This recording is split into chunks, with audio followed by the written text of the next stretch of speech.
మధ్య మధ్యలో ఇట్లా ప్రయాణం చేయడం వల్ల చేశాడమ్మా, ఇంత పెద్ద సేవ చేసుకుంటే మద్యం తాగము. బైబిల్ చదివిన వాళ్ళు మంచి బైబిల్ వాక్యం చదివితే దేవునికి భయపడి నా మొగుడు 15 ఏళ్ళు ఇప్పుడు తాగుడు బంద్ చేసి దేవుని నేర్చుకుంటే దేవునికి భయపడి తాగుడు. ఎవరైనా తాగుడు బంద్ చేపిస్తారా చూద్దాం. ఎవరు బంద్ చెప్పలేరు నాన్న. తాగుడు కానీ వ్యభిచారం కానీ ఎవరు బంద్ చెప్పి దేవుని దగ్గరకు వస్తే ఆ మనిషి కంపల్సరీ మారుతారు నాన్న. దేవుడు అంత గొప్ప దేవుడు. ఎవరి వాళ్ళు తెలుసుకొని వచ్చిన వాళ్ళే కానీ ఎవరు మత మార్పిడి చేయడు. అంతే. నేను కూడా సొంతంగా వచ్చింది అన్న. నేను కూడా హిందూస్. నాకు ఇట్లా దేవుడు వచ్చే బోనాలు వచ్చి ఆడేదాన్ని నేను. కానీ బైబిల్ చదువు నా బాబు కొంట్లో బాగాలేక నేను దేవుని దగ్గరికి వెళ్ళి బైబిల్ చదవడం వల్ల అందులో నాలో నుంచి వెళ్ళిపోయి నేను దేవుని నమ్ముకున్నా. బైబిల్ చదివినాక సత్యం తెలిసినాక ఇంకేమంటారంటే క్రైస్తవ అయితే ముండరాలు అవుతారు, కొట్టు తీసేస్తారు, గాజులు ఎవరు తీయమని చెప్పారు నాన్న.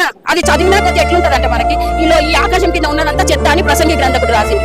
గ్రంథకర్త రాసింది. చెప్తామా ఇదంతా చనిపోయింది. ఏమైనా తీసుకుపోయినా మంచిగా తీసుకుపోయింది కదా.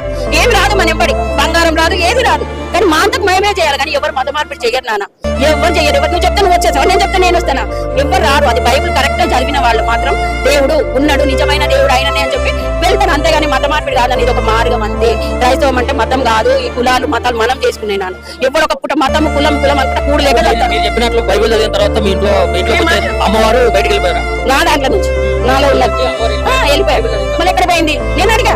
ఎక్కడ పోయినా ఇప్పుడు నేను బైబిల్ చదివినప్పుడు ఎక్కడ పోయినా అని అడిగిన. ఏ రోజు నేను సుఖపడలేనా ఆమె మీద ఉన్నప్పుడు. ఇప్పుడు నా భర్త మారిండు, నా పిల్లల్ని మార్చుకున్నా నేను. మేమందరం బైబిల్ చదువుతాం.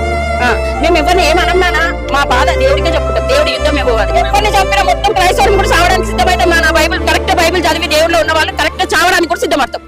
నన్ను చెప్పమనండి, నేను ఓన్లీ విశ్వాసిని. నాతో ఎవరికి పని లేదు. ఆయన వల్ల పని ఉండే. ఎంతమంది రక్షిస్తుండే కదా, ఎంతమంది వాక్యం అందిస్తుంది. నేను విశ్వాసిని. మామూలుగా మంచి మనిషిని చంపిండు కదా నాన్న. అంతమంది అపోస్తులను చంపిండు. ఆది అపోస్తులు అప్పుడు ఉండే కదా. ఇప్పుడు ఈ శతాబ్దంలో అపోస్తులు నాన్న వీళ్ళంతా. వాళ్ళ గురించి మేము ఎన్నో నేర్చుకుంటున్నాం నాన్న. మేము